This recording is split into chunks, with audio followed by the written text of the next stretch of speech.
Islamabad studio से आप देख रहे हैं जिरगा सलीम साफी के साथ। बिस्मिल्लाहिर्रहमानिर्रहीम। अस्सलाम वालेकुम नाज़रीन, आज के जिरगे में हुकूमत पे भी बात होगी, सियासत पे भी बात होगी, सहाफ़त पे भी बात होगी और सफ़ारत पे भी बात होगी। और हमारे साथ हैं हुकूमत पाकिस्तान के तर्जुमान और वफाकी वज़ीर इत्तलाआत व नशरियात जनाब चौधरी फ़वाद हुसैन साहब। बहुत शुक्रिया चौधरी साहब। चौधरी साहब, पहले तो ये जानना चाहूँगा कि मैं तो ये 2 महीने आउट रहा, छुट्टी पे रहा, इस दौरान आप दोबारा इंफॉर्मेशन मिनिस्टर बन गए, तो एक तो ये मुसीबत दोबारा क्यों अपने गले ले ली और उन्होंने लिया क्यों था आपसे, अब उन्होंने खान साहब ने दिया क्यों और आपने लिया क्यों? देखिए, बिल्कुल ये तो काबीना का फ़ैसला, वज़ीर-ए-आज़म साहब का प्रेरोगेटिव है, ये उनका एक हक़ है और कप्तान फ़ैसला करता है किस खिलाड़ी ने फील्ड में कहाँ पे खड़ा होना है और कब तब्दील करना है। और वही जो आप जिस तरह क्रिकेट में देखते हैं, कप्तान ने किसी से बॉलिंग ले ली फिर दोबारा दे दी, और कई दफ़ा होता है कि नई गेंद के साथ वो समझता है कि ये बॉलर अच्छी बॉलिंग नहीं कर रहा, और जब पुरानी हो गई तो उन्होंने कहा कि अब ज़रा ज़्यादा टर्न स्विंग कर सकेगा तो दोबारा दे दी। तो आपकी अपनी भी ख्वाहिश थी? ये अब क्या कहें ठीक नहीं, सच्ची बात यह है कि साइंस एंड टेक्नोलॉजी में बड़े मैंने मेहनत की थी और बड़ा नीचे से ऊपर लेके आया था, और मेरा ख्याल था कि इस साल बड़ा हम उसको और आगे ले जा सकते थे, लेकिन बहरहाल जिस तरह से हुआ। तो अब उसका भी वो हशर हो जाएगा जिस तरह आपके जाने के बाद इंफॉर्मेशन मिनिस्ट्री का हो गया? नहीं, ये भी बड़ी अच्छी चली, बंदा तो वही गया है अच्छी, नहीं अच्छी चलाई उन्होंने, बड़ी अच्छी चलाई, और इंशाल्लाह वो साइंस एंड टेक्नोलॉजी को भी वो अच्छा चलाएंगे। हमारे दोस्त हैं, बड़े बासलाहियत आदमी, इंशाल्लाह मुझे उम्मीद है अच्छा। एक तो ये मसलन मैं अक्सर सोचता हूँ कि शायद खान साहब जिस तब्दीली की बात करते थे तो उसकी मुराद ये थी कि सुबह एक वज़ीर होगा, दूसरे दिन दूसरा वज़ीर होगा, तीसरे दिन एक सेक्रेटरी होगा, चौथे दिन एक सेक्रेटरी होगा। एक तो ये मुसलसल यानी निज़ाम में तब्दीली की बजाय हम इधर तब्दीली देखते हैं। फिर ये है कि अमूमन उस बंदे को इख्तियार भी नहीं देते बल्कि उसके साथ दर्जनों और लोग लग जाते हैं। और इंफॉर्मेशन मिनिस्ट्री तो हम देख रहे हैं कि वज़ीर-ए-आज़म से लेके आपके MNA MPS तक हर कोई तर्जुमान भी है, इंफॉर्मेशन मिनिस्टर भी है। तो पिछली मरतबा भी हमने ये देखा कि इंफॉर्मेशन मिनिस्टर का इख्तियार बहुत डिवाइड होता है। तो इस मरतबा आप बाइख्तियार मिनिस्टर हैं या कि नहीं, उसी तरह दर्जनों लोग आपके पीछे लगे होंगे? नहीं, इस दफ़ा अभी तक तो हालात बड़े ठीक है। इस दफ़ा तो जो है वो प्राइम मिनिस्टर साहब ने पूरा अपनी बैकिंग दी है और पूरा इख्तियार दिया है। सो इंशाल्लाह जो रिफॉर्म्स का प्रोसेस था वो काफ़ी तेज़ है, और उसी लिए ये प्राइम मिनिस्टर साहब की बैकिंग की वजह से है कि ये मुमकिन है। लेकिन जिस बुनियादी मसले की तरफ आप बात कर रहे हैं ना, ये हमारी सियासी पार्टियों के स्ट्रक्चर की खामी है। हमारी सियासी पार्टियों में क्या है कि जो मॉडर्न दुनिया में जो काम होते हैं वहाँ पे यह है कि पॉलिटिकल पार्टीज़ अपने अंदर एक पूरा गवर्नमेंट का पैरेलल स्ट्रक्चर खड़ा करती हैं।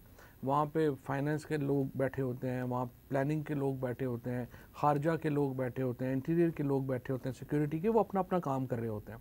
जब वो गवर्नमेंट में आती हैं तो उनका पास एक पूरा पैरेलल स्ट्रक्चर पहले होता है।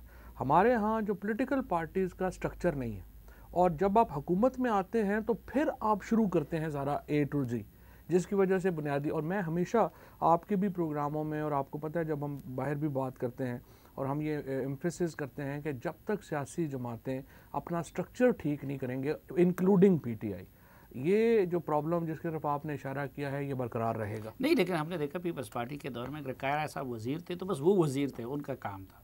अगर परवेज़ रशीद साहब वज़ीर थे तो वो वज़ीर थे, उनकी लीडरशिप नहीं कहाँ, फिर 2 साशा कमान तो असम्बली वो कैबिनेट में रो पड़ी थी कि नाम मुझे नहीं चलने दे रहे। वो तो तब रो पड़ी थी कि जब उनका पत्ता काट दिया और पता चला कि वो धोखे से मिनिस्टर बने। वो ऐसे ही होता है, ऐसे ही हो जाता है। वो आपको पता है सारे जो मिनिस्टर्स हैं उनके वो तो एक, लेकिन यहाँ तो आपकी हुकूमत के बारे में भी ये तासुर है ना कि इख्तियारात डिवाइडेड है, एक हाइब्रिड सिस्टम है, और मीडिया मैनेजमेंट में तो एक और इदारों का भी बहुत अमल दखल होता है।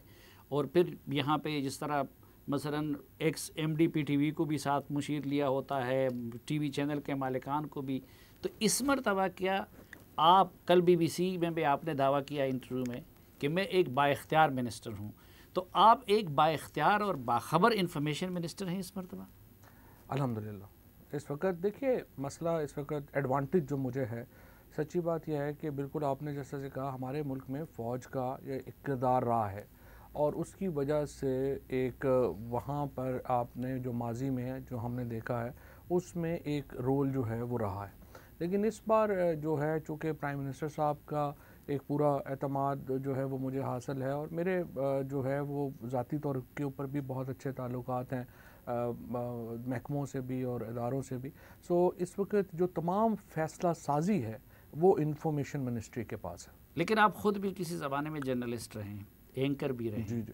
आपसे बड़ी तवक्कुआत थी और ख़ुद आप ज़ाती लिहाज से सबसे ज़्यादा लिबरल भी है, मज़हब और इस तरह के हसास मामलात से मुतालिक भी अपने खुल के राय का इजहार कर रहे हैं। तो हमें तवक्को ये और होती डिसेंट के ऊपर भी। अच्छा, हमें ये तवक्को थी कि भाई आपके पास इख्तियार आएगा, अगर आप बाइख्तियार भी है और आप इन्फॉर्म भी है। लेकिन आप जब इंफॉर्मेशन मिनिस्टर बन जाते हैं तो मीडिया पे अरसे हयात तंग हो जाता है। ये उलट काम क्यों होता है? नहीं, ऐसा नहीं है। देखें, पिछली दफ़ा भी जो मैं बात कह रहा था, मैं कह रहा था कि देखिए टेक्नोलॉजी इतनी बढ़ गई है, आपके जो टेलीविज़न्स का मॉडल है ये डिजिटल मीडिया को सस्टेन नहीं करेंगे। और यूट्यूब चैनल देखिए, आप मैं 5 साल की बात कर रहा था, वो 2.5 साल में कितने ज़्यादा यूट्यूब चैनल्स आ गए। मैं उसकी मॉडर्न, लेकिन इस बार तो खैर पिछली दफ़ा से मैंने सीखा है और मैंने ये देखा है कि हमें मीडिया को बहरहाल सपोर्ट की ज़रूरत है और इसलिए हमने अब तक जब से मैंने ये गवर्नमेंट ली है अबाउट 60 करोड़ रुपया, ईद से पहले हमने तकरीबन जो है वो 35-40 करोड़ रुपया हमने उस वक्त जो है वो अदा किया मीडिया को, ताकि ईद के ऊपर किसी को प्रॉब्लम ना हो। और उसके बाद आके अब भी हम 10-15 करोड़ रुपया अब भी हमने ये जारी किया है मीडिया को, ताकि ये जो सपोर्ट है हमारी वो हम एकदम विड्रॉ ना करें। और जो वर्कर्स हैं मीडिया के लोग, चार्ज लिया तो अभी 2 महीने नहीं हो गए, 2 जर्नलिस्टों को, एक को गोली मारी गई और एक को ऐसे मारा पीटा गया। तो ये कौन करवा रहा है? देखिए, पहली बात तो ये है कि जर्नलिस्ट तो खैर इन हार्ड सेंस नहीं है, बिकॉज़ वो जो अपने हैं पहले जो अबसार आलम साहब हैं वो तो पेमरा के चेयरमैन थे और वो तो ख़ुद भी कहते हैं कि वो PMLN के मेंबर हैं। तो आप ये कह सकते हैं कि एक जो साबिका एक पॉलिटिकल कारकुन को और दूसरे जो हमारे यूट्यूब एक तो ये तो हम तफरीक कर लेते हैं, लेकिन हर शहरी को जान माल इज़्ज़त को तहफ़्फ़ुज़ देना रियासत का फ़र्ज़ है। अब मैं इसकी तरफ ही आ रहा था। हाँ। मैं यही कहना चाहता हूँ कि ये जो वाक़यात हैं ये जर्नलिस्ट स्पेसिफ़िक नहीं है। ये वाक़यात ऐसे ही हैं जैसे यहाँ पे शहरियों को ख़तरे हैं। पाकिस्तान के अंदर हम जब जर्नलिस्ट्स को कहते हैं कि बड़ा ख़तरा है और लोग जो हैं वो यहाँ पे उनको जो है वो उनके साथ वाक़यात हुए हैं, हम मीडिया का चूँकि एडवांटेज है, आप मीडिया पे बैठते हैं, आप बड़ा आप पॉलिटिकल पार्टी में भी थे और टीवी प्रोग्राम भी कर रहे थे, अखबार में भी लिख रहे थे, हमने उसके साथ आपको जर्नलिस्ट तस्लीम कर लिया। नहीं, मैं तो कभी खुद मैं तो और अबसार आलम रिटायरमेंट के बाद भी आप उसको जर्नलिस्ट तस्लीम। मैं तो मुझे तो पता नहीं आपने क्यों जर्नलिस्ट तस्लीम कर लिया। मैं तो नहीं था, ना मैं हूँ।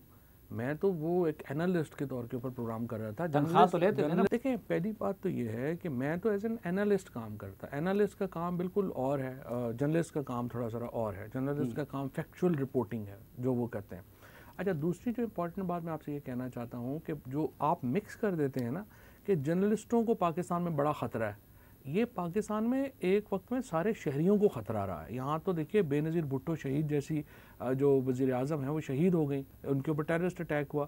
70,000 आपसे ज़्यादा हमारे यहाँ जो वॉर ऑन टेररिज्म में जो हम पे गुजरी, वो आपसे ज़्यादा कौन जानता है? नहीं, वो तो सबसे ज़्यादा थ्रेट भी मैंने फेस किए हैं। लेकिन ये क्या होता है कि जो आपका क्रिटिक होता है उसी पे नहीं, ये आप मुझे इन 3-4 सालों में प्रो गवर्नमेंट किसी एक एंकर, किसी एक ब्लॉगर, किसी एक जर्नलिस्ट पे बता दे कि उन पे क्यों नहीं होता? नहीं, वाक़यात तो बेशुमार हुए हैं। अच्छा, फिर टेररिस्टों पे हुए हैं। टेररिस्ट तो उनके ज़्यादा खिलाफ होने चाहिए ना, जो आपके साथ खड़े हैं। 2 वाक़यात के ऊपर आप पाकिस्तान को सहाफ़ियों के लिए गैर महफूज मुल्क नहीं डिक्लेयर करते। जब वो सहाफ़ियों का, मैं सिर्फ फ़र्क ये डालना चाहता हूँ कि ये जो ज़्यादातर जिसके ऊपर वेस्टर्न मीडिया खेलता है और डिक्लेयर करता है कि पाकिस्तान को सहाफ़ियों के लिए को बड़ा ख़तरनाक जगह है, वो जो सहाफ़ी जिनको नुकसान पहुँचा है उनको एक बैकग्राउंड में नुकसान पहुँचा है।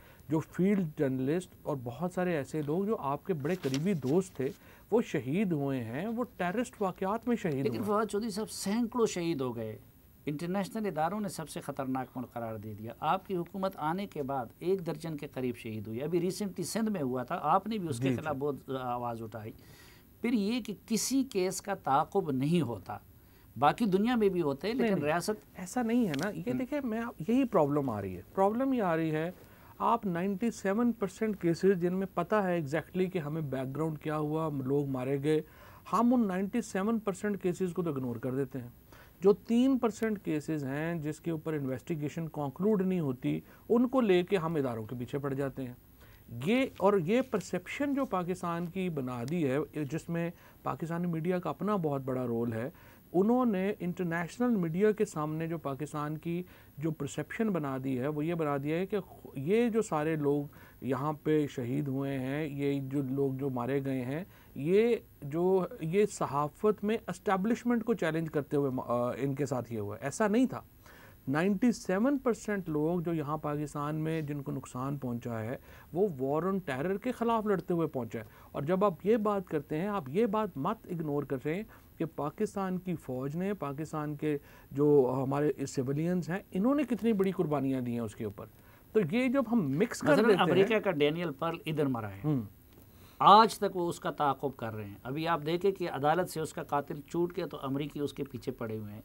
आप मुझे बता दीजिए, मसलन अगर असल कल्प्रिट सामने लाए जाएं कि भाई वो मिलिटेंट है, वो क्या है। मैं 100% आपसे मुत्तफिक हूँ। तो इसीलिए मैंने IG इस्लामाबाद को मैंने कहा है अपने ऑफिस को कि उनको बुलाएं और एक रिपोर्ट हम पूरी उनसे मुरतब करें कि कितने जर्नलिस्ट के ऊपर हमले हुए, कितने लोग पकड़े गए, और जो नहीं पकड़े गए उनके खिलाफ आपकी इन्वेस्टिगेशन किस स्टेज के ऊपर। लेकिन आपने तो इंक्वायरी और उससे पहले मालूमात से पहले असद तूर पे ये इल्ज़ाम लगा दिया कि ये लोग जो है बाहर पनाह लेने के लिए इस तरह करते हैं। तो असद तो यहाँ पे है, मैंने तो कोई इल्ज़ाम नहीं लगाया। नहीं, आपने कल BBC पे कह दिया ना कि ये लोग वेस्ट में पनाह लेने के लिए इस तरह के ड्रामे रचाते हैं। नहीं, मैंने ये कहा कि माजी में बहुत सारे जो सो कॉल्ड जर्नलिस्ट थे उन्होंने ड्रामा किया और उसके बाद बाहर उन्होंने इमिग्रेशन मिल गई, और आपको भी पता है कि मिल गई। मसलन तहा सदीकी है, वो कहाँ बैठे हुए हैं अभी, गुल बुखारी कहाँ पे बैठी हुई हैं अभी। इसी तरीके से जो बाकी और लोग हैं, कोई जर्मनी में बैठा हुआ है, कोई अमेरिका में बैठा हुआ है, लेकिन आमिर मीर तो इधर बैठा हुआ है, मतीउल्लाह जान तो इधर बैठा हुआ है, असद तूर तो इधर बैठा हुआ है, और न जाएंगे कहीं। मतलब पता नहीं जाएंगे नहीं जाएंगे, लेकिन ज़बरदस्त अगर यहाँ बैठे हुए। लेकिन आपने अभी फरमाया कि इस मरतबा आप बाइख्तियार भी है और बाखबर भी हैं, तो चलो इसकी तो अभी तहकीकात होनी है ना। तो आप कौम को बता दीजिए कि भाई ये मतीउल्लाह जान के साथ किसने किया था। देखिए, मैंने आपको एग्जैक्टली यही कहा है कि मैंने IG इस्लामाबाद को कहा है एक तफसीली रिपोर्ट इस हफ्ते हमें आकर के दें, और वो रिपोर्ट जो है वो फिर हम आपके सामने रख देंगे। हामिद मीर की रिपोर्ट, उसको तो साल हो गए, कई साल हो गए। नहीं, हामिद मीर साहब का वाक़या तो नून लीग के दौर में हुआ। नून लीग के दौर में, और अभी रिपोर्ट तो आपके पास पड़ी नहीं, नून लीग ने उसके ऊपर जो है वो इन्वेस्टिगेशन कराई है, मैंने नहीं कराई। तो वो आप अपने दोस्त परवेज़ रशीद साहब से पूछिएगा। तो हम कब तक तवक्को करें कि आप असद तूर और मतीउल्लाह जान और अबसार आलम का हमें बता देंगे कौम के सामने असल हकीकत, यानी पता चल जाएगा ना कि कौन। मैंने इसी हफ्ते IG साहब को कहा, वो आएंगे, हमें बताते हैं, मैं आज सामने रख दूँगा। नाज़रीन, एक मुख्तसर ब्रेक और फिर कुछ मज़ीद मौज़ूआत पे बात होगी।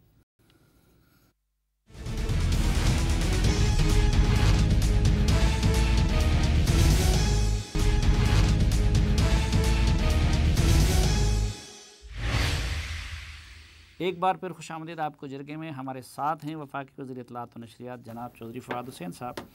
ये क्या मसला है, खान साहब की इसी तरह की ये आदत है कि वो मोहसिनों के गले में फिर ज़रूर हाथ डालते हैं। मसलन मीडिया का जो रोल रहा, सोशल मीडिया का जो रोल रहा, उनको लीडर और वज़ीर-ए-आज़म बनाने में ख़ुद खान साहब भी उसका वो करते थे। लेकिन जब से आप लोग हुकूमत में आए हैं तो आप मीडिया को काबू करने में और मीडिया का गला दबाने में लगे हुए हैं। अभी आप लोगों ने एक काम अच्छा कर लिया, ये जो प्रोटेक्शन जर्नलिस्ट बिल का है। दूसरा, अभी आपने जो प्रपोज़ किया है Pakistan Media Development Authority Ordinance 2021, वो तो बिल्कुल फौजी से उसका तो मार्शल में और शुमाली कोरिया में भी तस्वर नहीं किया जा सकता। पहले तो मैं आपके कमेंट्स जो प्राइम मिनिस्टर साहब के ऊपर आपने बात कही है, आपकी बात बिल्कुल ही गलत है और बेतुकी है। उसकी वजह यह है कि देखिए, इमरान खान जैसे जो मिडिल क्लास के पॉलिटिशियन थे वो तो इस मुल्क में राइज ही नहीं करते अगर मीडिया ना होता। और यही बात हम 3-4 दिन पहले कुछ सहाफ़ी जो PM साहब से मिले तो एग्जैक्टली उन्हें PM ने यही बात कही। उन्होंने कही कि देखें मेरा तो सवाल ही पैदा नहीं होता मीडिया पे कदगन लगाने का या बात करने का, क्योंकि मेरी तो अपनी जो सारी पॉलिटिक्स है वो मीडिया के मरहूने मिन्नत है। टीवी पे जाके हमारे पास उतने पैसे नहीं थे, इमरान खान के पास को नवाज शरीफ या जरदारी साहब जितने पैसे तो कभी भी नहीं थे कि वो इतनी एडवर्टीजमेंट कर सकते हैं या कुछ कर सकते। वो तो मीडिया के ऊपर जाके जो है वो सारी अपनी आवाज़ पहुंचा सके और बात कर सके। लिहाजा ये बात आपकी बिल्कुल गलत है। अब दूसरा प्रॉब्लम क्या है? दूसरा प्रॉब्लम यह है कि आप जैसे सीनियर लोग भी अल्हम्दुलिल्लाह बग़ैर एक लफ्ज़ पढ़े प्रोग्राम के ऊपर बैठ जाते हैं, और जर्नलिस्ट प्रोटेक्शन एक्ट हो, जो अपना दूसरा हमारा ये पाकिस्तान मीडिया डेवलपमेंट अथॉरिटी हो, उसके ऊपर तबसरा करते हैं जिसका ना सर होता है ना पैर होता है। अब मैं आपको इसकी वजूहात बताता हूँ कि मेरा ये कंक्लूजन आपके बारे में क्यों है, क्योंकि अब आपको गुस्सा आएगा और आप मुझे ना वो मेरी क्लास लेने की कोशिश करेंगे। इसलिए मैं आपको बताऊँ, पहले तो जर्नलिस्ट प्रोटेक्शन एक्ट में पहले मैं बल्कि जो सो कॉल्ड कंट्रोवर्शियल है उससे शुरू कर देता हूँ। मीडिया डेवलपमेंट अथॉरिटी, इसमें सबसे बड़ी कंट्रोवर्सी ये है कि हम राइट देना चाहते हैं जो हमारे मीडिया वर्कर्स हैं उनको, कि वो अपनी जो ऑर्गेनाइजेशन है या मालिकान हैं उनसे अगर कॉन्ट्रैक्ट वायलेशन होती है तो वो उसके ख़िलाफ़ अपील में जा सकें और उसको इन्फोर्स कर सकें। तनख्वाहें नहीं मिल रही लोगों को, आपकी ऑर्गेनाइजेशन में ये प्रॉब्लम नहीं है, लेकिन और बहुत सारी ऑर्गेनाइजेशन में ये प्रॉब्लम है, तनख्वाहें नहीं मिलती हैं। आप वहाँ पे हम उसको मीडिया वर्कर्स को ये तहफ़्फ़ुज़ देना चाहते हैं। दूसरा क्या करना चाहते हैं?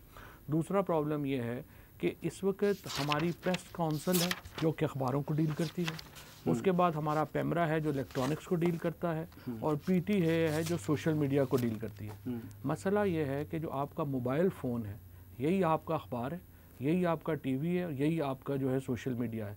तो तुक्की नहीं बनती कि आप 4-5 डिफरेंट ऑर्गेनाइजेशंस जो इस वक्त हैं उनको हम मर्ज कर रहे हैं एक ऑर्गेनाइजेशन में, ताकि एक इफेक्टिव रेगुलेशन जो है वो आ सके।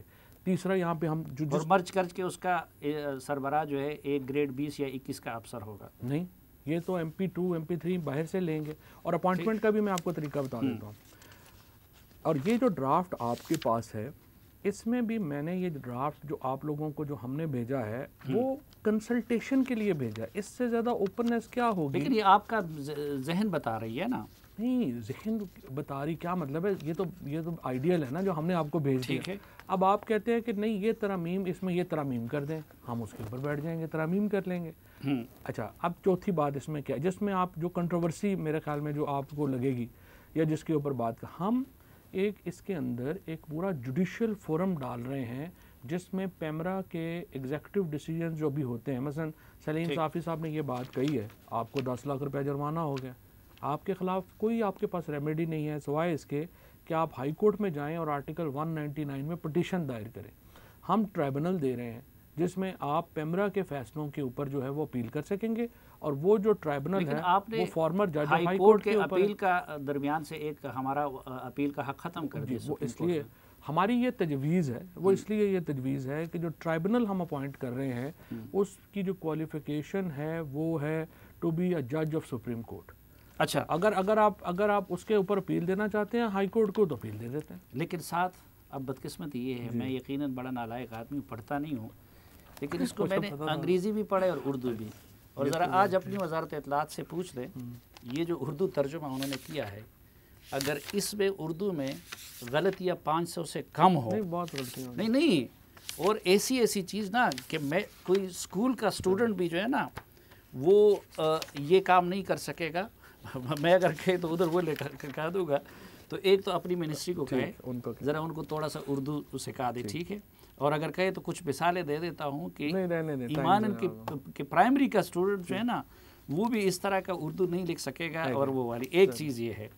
दूसरा, आपने जो ये सब कुछ कर दिया है तो बदकिस्मती से, मैं तो पढ़ता नहीं लेकिन पढ़ लिया है, power of the federal government to issue directives, the federal government में as and when it consider necessary issue directives to the authority on matters of policy, and such directive shall be binding on the authority, and if question arise whether any matter is a matter of policy or not, the decision of the federal government shall be final. Yes, ये matter of policy में federal government, दोबारा ये information ministry नहीं है, federal government है, यानी cabinet. हाँ, अब उसमें मसलन मैं आपको मसलन मिसाल के तौर के ऊपर देता हूँ, फॉर एग्ज़ाम्पल अभी आपने देखा कि जो कालदम जमात है उसने एक जो है वो जलसा जुलूस शुरू कर दिया।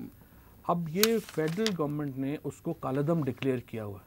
Now as a matter of policy federal government कहती है कि जिसको आपने कोर्ट्स का सारा प्रोसेस करके हमने कालदम डिक्लेयर कर दिया है उसकी सरगर्मियाँ आप मीडिया पे नहीं दिखाएंगे। Now this is a policy decision. वो पैमरा को या पीडीएमए को अथॉरिटी दे सकते हैं, अभी भी देते हैं पैमरा को, वो अपना हुक्म देंगे। मुल्क के अंदर एग्जेक्टिव अथॉरिटी फेडरल गवर्नमेंट के पास है, वो वापस हो ही नहीं सकती। फेडरल गवर्नमेंट जो तय करेगी वो इम्प्लीमेंट होगा। लेकिन आगे जाके एक तो ये है कि आप लोगों ने इस अथॉरिटी को ये इख्तियार भी दिया है कि वो अगर कोई उसका काम उसको महसूस हो, एक तो ये कि सोशल मीडिया भी और ये भी और वो भी, तो वो शोकाज नोटिस दिए बग़ैर और मुझे सुने बग़ैर मुझे 5 साल तक कैद की सज़ा दे सकती है, ठीक है, या किसी ब्लॉगर को या किसी उसको मिलियन रुपए का जुर्माना लगा सकती है। और उसके बाद जो है अपील का हक चूँकि सिर्फ सुप्रीम कोर्ट में है तो वो पड़ा रहेगा जेल। अच्छा, नहीं, ये जिसमें सेंटेंसेस वाला पार्ट है ये पहले ही डिलीट कर दिया गया, इसमें कोई कैद वगैरह नहीं है, सिर्फ जुर्माने हैं। अच्छा, कैद वगैरह आप निकाल दिया। ये तो चलो एक बड़ी उसकी है।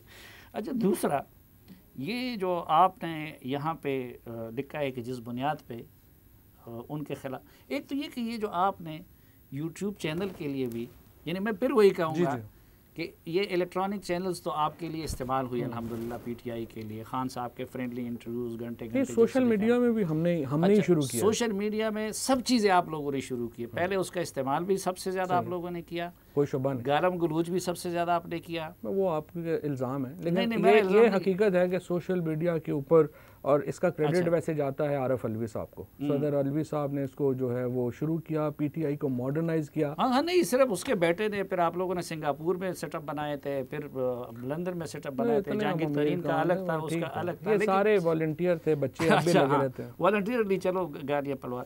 अब आप लोग उसके पीछे भी पड़ गए, हालांकि उधर तो अभी भी आप लोगों का गलबा है। तो ये जो अब यूट्यूब चैनल के लिए भी लाइसेंस होगा? नहीं, यूट्यूब चैनल के लिए लाइसेंस, एनओसी भी होगा। क्यों आप लोगों ने शुरू में लिखा है कि ये सब का अहाता, ठीक बात है, नहीं उसका अहाता करेगा। अब उसमें 2 प्रॉब्लम्स हैं। इस साल 6 अरब रुपया हमारा जो डिजिटल, जो मैं पिछली दफ़ा कहता था और सारे लोग जो है, आपने तो खैर, मैं चूँकि मिलता था तो आपको तो मैंने समझा लिया था, लेकिन ज़्यादातर लोगों को नहीं समझा सका था।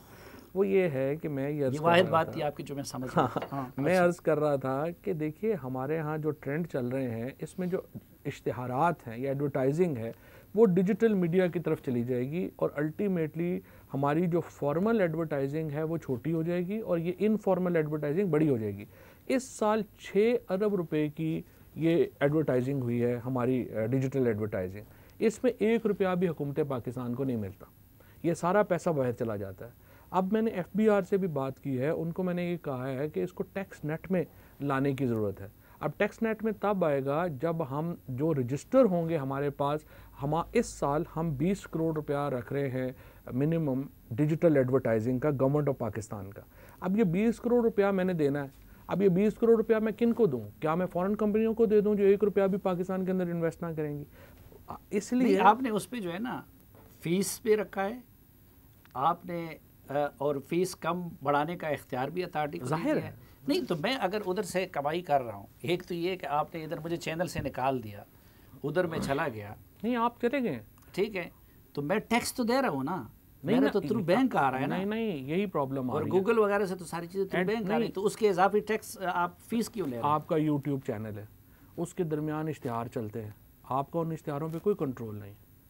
लिहाजा अगर आप सलीम साफ़ी वेबसाइट बनाएंगे जो चल रही होगी, जो पाकिस्तान में होस्ट हो रही होगी, उसको हम ये उठा के पैसे दे सकेंगे। हमें इनको अगर हम सपोर्ट करना चाहें तो देखें हम कैसे सपोर्ट करें। ये पाकिस्तान में रजिस्टर होंगे तो सपोर्ट कर सकेंगे ना। नहीं रजिस्टर तो होंगे ना, लेकिन उधर तो पहले तो उनसे यूट्यूब अपना हिस्सा ले लेता है, फिर इधर जो आता है वो बैंक के थ्रू आता है, वो टैक्स तो देते हैं ना। मसलन इस मरतबा इस साल नहीं, इसका फ़ायदा क्या होगा? इसका फ़ायदा ये होगा कि यूट्यूब जैसी ऑर्गेनाइजेशंस जो हैं, हमने पहले तो खैर हमने आपने उसको बंद करने का इख्तियार, उसको खोलने का इख्तियार, उसकी लाइसेंस और लाइसेंस कैंसिल करने का इख्तियार, फीस का, ये सारा इस अथॉरिटी को दे दिया है, तो उधर की आज़ादी कहाँ गई? नहीं, देखिए बगैर रजिस्ट्रेशन के मुझे बताएं पाकिस्तान के अंदर आप कैसे टैक्स नेट लगाएंगे? दुनिया के किसी और मुल्क में ये है? ये सारी दुनिया में है, ये सारा ये जो इस वक्त हम अमेरिका में यूट्यूब चैनल रजिस्टर्ड होता है? जो नहीं, अमेरिका में नहीं होता। जो अमेरिका में इसलिए नहीं होता ना कि सारे होता है, मैं बताता हूँ ना, सारे ऑफिस ही अमेरिका में है। अभी जो थेरेसा मे ने जो अमेंडमेंट्स लाई हैं यूके में, वो एग्जैक्टली यही हैं जो हम कर रहे हैं। फ्रेंच गवर्नमेंट ने जो लेके आई है वो एग्जैक्टली यही हैं जो ये हम लेके आए हैं। इसी तरीके से जो बाकी अमेंडमेंट्स और सोशल मीडिया रूल्स के ऊपर एक बड़ी डिटेल डॉक्टर शीरी मज़ारी जैसी आपको पता है, अब उनसे ज़्यादा प्रोग्रेसिव आदमी तो कोई नहीं है, वो बैठी हुई हैं। तो उनका बिल पे तो हमें एतराज़ नहीं है ना, आपके इस पे एतराज़? इसके ऊपर भी सोशल मीडिया रूल्स के ऊपर भी डॉक्टर मज़ारी ने फाइनलाइज किए हैं, मैंने नहीं किया। लेकिन इसमें वही चीज़ें आप लोगों ने, मसलन ये जो आप लोगों ने इसमें रखा है कि शोकाज 28 नंबर जो है कि prohibition of print, electronic and digital media services and film operation, the authority shall by order in writing giving reason thereof without issuing show cause notice. आगे फिर आप लोगों ने क्या लिखा है कि जिस बुनियाद पे यूट्यूबर के ख़िलाफ़ या उसके ख़िलाफ़ कार्रवाई होगी, तो आपने लिखा है कि वो लोग कि जो इंडेंजर्स नेशनल सिक्योरिटी, और फिर पोर्नोग्राफिक, ऑब्सीन और वल्गर, ठीक, और commonly accepted standards of decency. इसको कौन डिफ़ाइन करेगा? फिर एक तो पहले शुरू तो आइडियालॉजी ऑफ पाकिस्तान है। मैं हुकूमत पाकिस्तान के तर्जुमान से पूछना चाहता हूँ कि आइडियालॉजी ऑफ पाकिस्तान क्या है कि मैं उसकी मुखालिफ कोई ना करूँ? देखिए ना, आइडियालॉजी ऑफ पाकिस्तान तो वेल डिफाइंड है। आइडियालॉजी ऑफ पाकिस्तान दो कौमी नज़रिए के ऊपर पाकिस्तान की बुनियाद है, और पाकिस्तान की बुनियाद को इस बुनियाद पे चैलेंज करना कि नहीं, फॉर एग्जांपल आप ये मुतालबा शुरू करें कि अखंड भारत जो है वो होना चाहिए, ये दो कौमी नज़रिए के ख़िलाफ़ है। और हमारी जो बुनियाद है वो दो कौमी नज़रिया है, ये एक वेल डिफाइंड टर्म है, इसका इशू नहीं है। लेकिन जो आखिरी पाकिस्तान में कौन बेवकूफ़ ऐसा होगा या गुजरा होगा जो कहेगा कि अखंड भारत नहीं, बड़े बेवकूफ़ हैं। अच्छा, आपको अब भी यकीन है कि बेवकूफ़ कम है इस मुल्क में? बहुत बेवकूफ़। अच्छा, है ऐसा शख्स। ये जो अच्छा, मैं सिर्फ आपको बताऊं कि ये इसमें जो कंफ्यूजिंग पॉइंट है ना, जो असल जो हमारा भी प्रॉब्लम है, वो ये है कि ये जो commonly accepted rules of decency, ये बड़े प्रॉब्लमेटिक है। ये प्रॉब्लमेटिक इसलिए है कि इसमें rule of decency, for example Ansar Abbasi साहब मेरे तो दोस्त हैं, मेरा तो बहुत ही एहतराम है उनके लिए, लेकिन उनको जो है जब मैं उनके आर्टिकल्स देखता हूँ तो मैं हैरान परेशान हो जाता हूँ। उनको खंबा भी इंडिसेंट लगना शुरू हो जाता है। सिर्फ इधर नहीं, जो चीज़ आपको डिसेंट लगेगी वो आपके अली मोहम्मद खान को इनडिसेंट लगता है। लास्ट टाइम आप मेरे जरगा में जिस ड्रेस में आए थे, मुझे वो डिसेंट नहीं लग रहा था। तो इस तरह की वैग चीज़ों की बुनियाद पे आप मुझे कल सज़ा दे सकते हैं। इस तरह की वैग चीज़ क्यों रखी है? नहीं, ये एक एक्चुअली ये लॉ है 1963 का, जिसमें ये स्टैंडर्ड्स तय किए गए हैं। हाँ, ये नया लॉ नहीं है, लेकिन ये प्रॉब्लमाटिक है। इस पे मैं आगे आपकी बात। अच्छा, वल्गर और उसका भी हर बंदे का अलग अलग तासुर है। हमारी सोसाइटी में हज़ार लोग ऐसे हैं कि जो लाखों अक्सरियत ऐसी है कि जो बगैर दुपट्टे के बैठने को जो है वल्गरिटी समझते हैं, वो उसको फहाशी समझते हैं। तो आप इस और दूसरी एक क्लास है जो कहती है कि नहीं ये नहीं, तो इस तरह की और साथ इस तरह की चीज़ों की बुनियाद पे आपने लिखा है कि शोकाज नोटिस दिए बगैर आप मुझे सजा दे नहीं, वो शोकाज नोटिस दिया के बगैर सजा नहीं दी जा सकेंगे, सस्पेंड कर सकेंगे। वो क्यों कर सकेंगे? फॉर एग्जाम्पल, तो इस तरह की वेग चीज़ें क्यों रखते हैं? वो दो तीन चीज़ें तो हैं problematic, I totally agree with you. उसके ऊपर मेरे ख्याल में हमें चाहिए कि जो ये हम एक 5, 7, 8 लोगों का कोई ग्रुप क्रिएट करते हैं जिनको एक समझते हैं कि क्या इससे मतलब है, ताकि हम एक कंक्लूजन पे पहुँचें। और ये डॉक्टर मज़ारी के पास है, तो मैं उन्हें एक बिल में तो आपने अच्छा किया कि आर्टिकल 19 के तहत मुझे जो इख्तियारात हासिल है वो आपने मुझे दे दी। अच्छा, फिर इसमें जो सबसे ज़्यादा पाकिस्तान में जो होता है वो नेशनल सिक्योरिटी। आप एक चीज़ को नेशनल सिक्योरिटी के लिए ज़रूरी समझेंगे, मैं उसको उसके ख़िलाफ़ समझूंगा। तो ये नेशनल सिक्योरिटी में दो चीज़ें हैं, एक है इन्फोर्सेबल और एक है नॉन इन्फोर्सेबल। फॉर एग्जांपल, अगर पिछला जो आपने लाइन पढ़ी थी, अगर एक चीज़ फेडरल कैबिनेट तय करती है कि ये नेशनल सिक्योरिटी है, फॉर एग्जांपल हम तय करते हैं कि फ़लानी जो तंजीमें हैं ये पाकिस्तान में काम नहीं करेंगी और ये नेशनल सिक्योरिटी डिसीजन है, सो फेडरल गवर्नमेंट जिस डिसीजन को एक्सेप्ट कर लेगी, कह देगी कि ये नेशनल सिक्योरिटी है, वो नेशनल सिक्योरिटी है। नहीं, एक है जो कि इन्फोर्सेबल नहीं है। फॉर एग्जांपल, मैं ये कहूँगा कि अगर नेशनल सिक्योरिटी के इदारे सियासत में, हुकूमत में मुदाखलत करते हैं, इससे नेशनल सिक्योरिटी को नुकसान पहुंचता है, मैं उस बुनियाद पे उन पे तनकीद करता हूं। ठीक है, वो आप कर सकते आप मुझे कहेंगे कि नहीं भाई आप तो नेशनल सिक्योरिटी के इदारों पे हो, आप नेशनल सिक्योरिटी के खिलाफ काम नहीं, कर रहे हैं। मैंने आपको डिफाइन कर दिया और इसीलिए चलिए इसको एक और तरह से लेते हैं। मैं इस वक्त ये कहूँ कि भाई पाकिस्तान को अफगान तालिबान से अपना नाता तोड़ देना चाहिए, मैं इसको नेशनल सिक्योरिटी के ज़रूरी समझता हूँ। दूसरा बंदा कहेगा कि नहीं हमें इस दौरान उनके साथ अपना राव रस्म बढ़ाना चाहिए, ये कौन डिफ़ाइन करेगा? जिसका जी चाहेगा। नहीं, ये देखिए ना, मैंने आपको डिफाइन कर दिया है। अगर तो इसके ऊपर फेडरल गवर्नमेंट की कोई प्रोक्लेमेशन है या ऑर्डर है, फिर वो नेशनल सिक्योरिटी है। अगर नहीं है, स्पेसिफिक नहीं है, तो आप नहीं कर सकते। और दूसरी बात यह है, ऐसे ही इश्यूज़ के लिए हमने ट्राइब्यूनल्स क्रिएट किए। मैं एक बात कह रहा हूँ, आप दूसरी बात कह रहे हैं। अगर मैं अथॉरिटी हूँ और मैं आपको बैन कर देता हूँ, तो आपको ये राइट होगा कि आप मेरे उस फैसले को ट्राइब्यूनल के पास कर दें, और ट्राइब्यूनल ने 3 महीनों में फैसला कर। अभी ये हतमी नहीं है, ये इस पे नहीं, ये तो हमने APNS को, PBA को भेजा है। मैं तो हैरान ही हो गया रात को कि हम उसको, उनकी स्टेटमेंट रात को मैंने देखी। आपके टीवी माशाल्लाह ज़्यादा इसके ऊपर जो है वो आगे आ जाता है बगैर, और अभी वो पहुंचता भी नहीं है, पढ़ते भी नहीं है, और कह देते हैं कि हमारे से आगे तो आपके साथ BBC ने वो कर दिया। नहीं, चलो वो तो BBC है ना, आप तो हमारे अपने हैं ना। ये इशू ये है कि आप तो कंसल्टेशन पब्लिक के सामने होनी चाहिए ना, तो यही इसीलिए भेजा पता है, चले ना। तो इसीलिए मैं तो इसलिए कहता हूँ कि नहीं, आपने बड़ा अच्छा प्रोग्राम सही उर्दू में इसको तर्जुमा करे कि कौम को पता चले, असल स्टेक होल्डर तो कौम है ना। उर्दू में भी करवा देते हैं, लेकिन ये मेरा ख्याल था कि मैंने तो PBA को, APNS को, इनको इसलिए भेजा था कि भाई जो तरमीम करनी है वो करके हमें भिजवा दें। मैंने तो देख के मेरा जहन नहीं मान रहा था कि भाई आप जैसे बंदे इस तरह के डिक्टेटराना चीज प्रपोज कर सकते हैं। मैं एक्चुअली आपको पता है, मैं 100% पाकिस्तान में आर्टिकल 19 को, एक आपने नया मसला भी खड़ा कर दिया। इसमें आपने सहाफ़ी को डिफाइन किया है कि वो जो PID के साथ रजिस्टर्ड हो।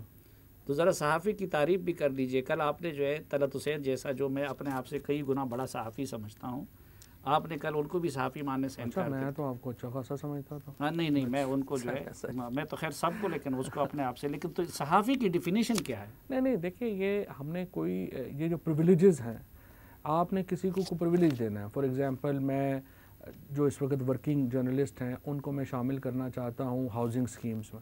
मैं वर्किंग जर्नलिस्ट को शामिल करना चाहता हूँ ये जवान पाकिस्तान के लोन में। अब उसके लिए मुझे कोई रेगुलेशन चाहिए। अब रेगुलेशन में 2-3 तरीके हो सकते हैं। जो लॉ एग्जिस्ट, जिसको लॉ एग्जिस्ट जो करता है, हमने उसके मुताबिक जाना है। नाउ PID का जो एक्रीडेशन कार्ड है वो वाहिद लॉ है इस वक्त। या तो आप कह दें, आप लॉ बनवाएं कि प्रेस क्लब के मेंबर सारे जो हैं उनको ये प्रिविलेज हासिल होगा कि वो सहाफ़ी हैं। अब जो प्रेस क्लब के लोग हैं उनको तंजीमें नहीं मानती, तंजीमों वालों को प्रेस क्लब वाले नहीं मानते, तो क्या करें हम? नाज़रीन, एक मुख्तसर सी ब्रेक और वापस आएंगे तो बातें कोई तो थोड़ी सी सियासत और हुकूमत की भी बात होगी।